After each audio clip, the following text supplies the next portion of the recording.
साथियों, सभी को जय भीम। नवबुद्धाय, जय संविधान, जय जोहार।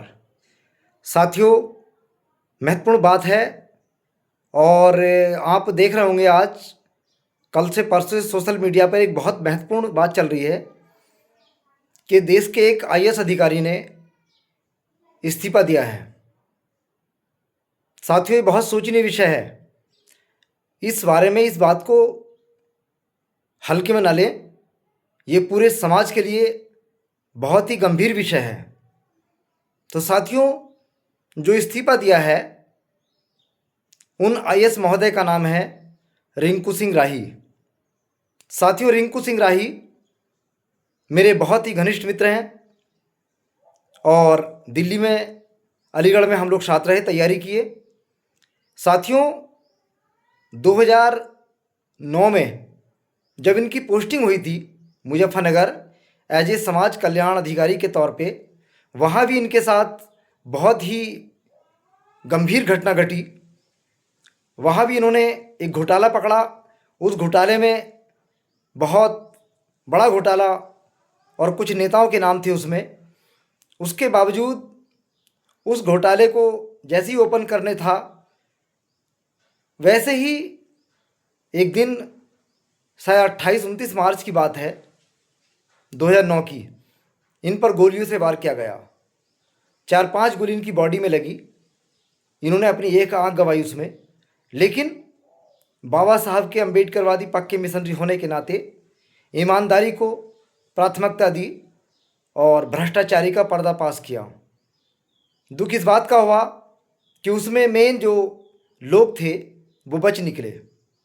साथियों, उसके बाद लंबे समय तक इनको कभी आगरा आईएएस इंस्टीट्यूट, कभी हापुड़ में, जो आगरा में जो हापुड़ में इंस्टीट्यूट बना रखा है उत्तर प्रदेश सरकार ने, बहन जी के समय में, उस समय बने थे ये ट्रेनिंग और कोचिंग सेंटर, तो वहाँ पे डायरेक्टर रहे। फिर बाद में अभी 2 साल पहले यूपीएससी क्रैक किया इन्होंने और आईएएस नियुक्त हुए। साथियों, अलीगढ़ के रहने वाले हैं, बहुत ही बुद्धिजीवी और कहना चाहिए कि अम्बेडकरवादी मिशनरी, ये एक ईमानदार आईएएस अधिकारी रहे हैं, पीसीएस अधिकारी रहे हैं। साथियों, जाटव समाज से हैं और मेरा तो बहुत करीबी संबंध है। लेकिन दुख इस बात का हो रहा साथियों, आज बीजेपी के सरकार में कोई सुरक्षित नहीं है। आम आदमी तो क्या, अधिकारी, कर्मचारी, नेता, व्यापारी, कोई सुरक्षित नहीं है।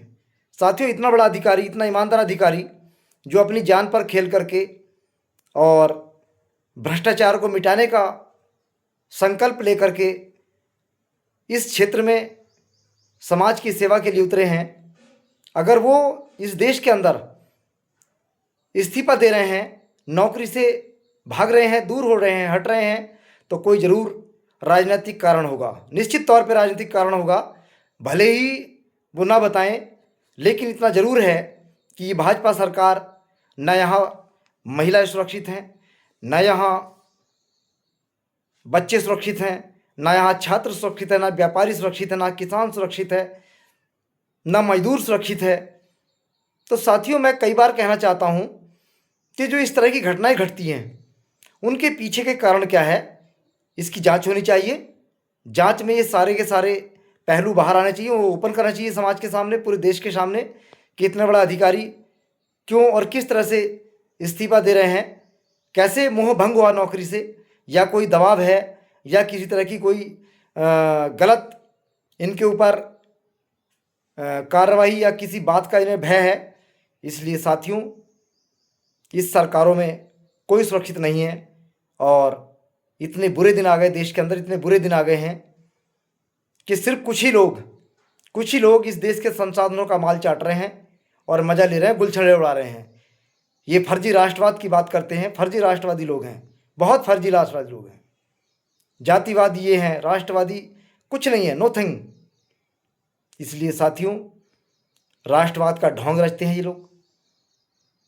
और मैं फिर से कहना चाहूँगा कि मैं अपने प्रिय मित्र आईएएस अधिकारी रिंकू सिंह जी राही जो हैं, उनसे अनुरोध करूँगा कि भावनाओं में इस तरह से इस्तीफा ना दें।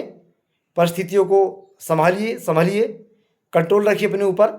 देर सवेर ये दरिंदगी और भ्रष्टाचारी जो सरकार है, जो अहंकारी और गुंडों की सरकार है, वो निश्चित तौर पे ज़रूर हटेगी। ज़रूर यहाँ से दफन किया जाएगा इसको, ये मेरा वायदा है निश्चित तौर पे। आप धैर्य रखिए। धन्यवाद, बहुत बहुत धन्यवाद। जय भीम, नमो बुद्धाय।